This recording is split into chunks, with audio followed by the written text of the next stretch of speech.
महिषासुर की माता महर्षि ऋषि के श्राप से पहले एक बहुत ही सुंदर गंधर्व कन्या थी। सुंदरता में वो अप्सराओं को भी मात देती थी। एक बार वो गंधर्व कन्या अपने कुछ सहेलियों के साथ एक तालाब में एक दूसरे पर पानी उछालते हुए अटखेलियां कर रही थी। तभी उस गंधर्व कन्या की नजर एक ऋषि पर पड़ी जो वहीं तालाब के किनारे ध्यान मुद्रा में बैठकर तपस्या कर रहे थे।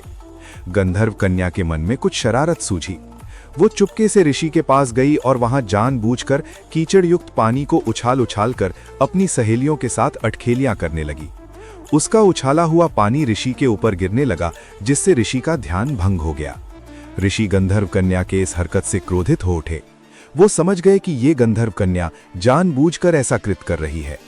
उन्होंने उस गंधर्व कन्या को श्राप दे दिया कि ए गंधर्व कन्या, तुम अकारण ही इस तालाब में अटखेलियां कर करके पूरे पानी को कीचड़ युक्त कर दिया। ऐसा कृत्य तो भैंस करती है।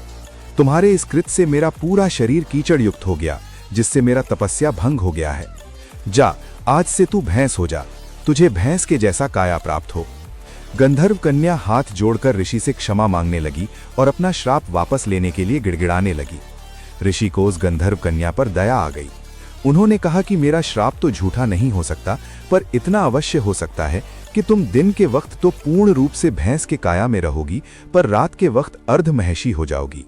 और जिस दिन तुम किसी बच्चे को जन्म दोगी, उस दिन तुम्हें श्राप से पूर्ण रूप से मुक्त हो जाओगी। ये कहकर ऋषि वहां से चले गए। उसी दिन से उस गंधर्व कन्या ने दिन के वक्त भैंस के काया में तथा रात के वक्त अर्ध महिषी के रूप में रहना प्रारंभ कर दिया। फिर करीब 100 वर्षों बाद उस महिषी नामक कन्या ने एक पुत्र को जन्म दिया। ये पुत्र काय में तो भैंस के जैसा था, पर देवी और राक्षसी प्रवृत्ति का स्वामी था। ये पुत्र बड़ा होकर महिषासुर कहलाया, जिसका वध करने के लिए देवी भगवती ने दुर्गा का रूप धारण किया, और इसीलिए देवी भगवती को महिषासुर मर्दिनी के नाम से भी जाना जाता है।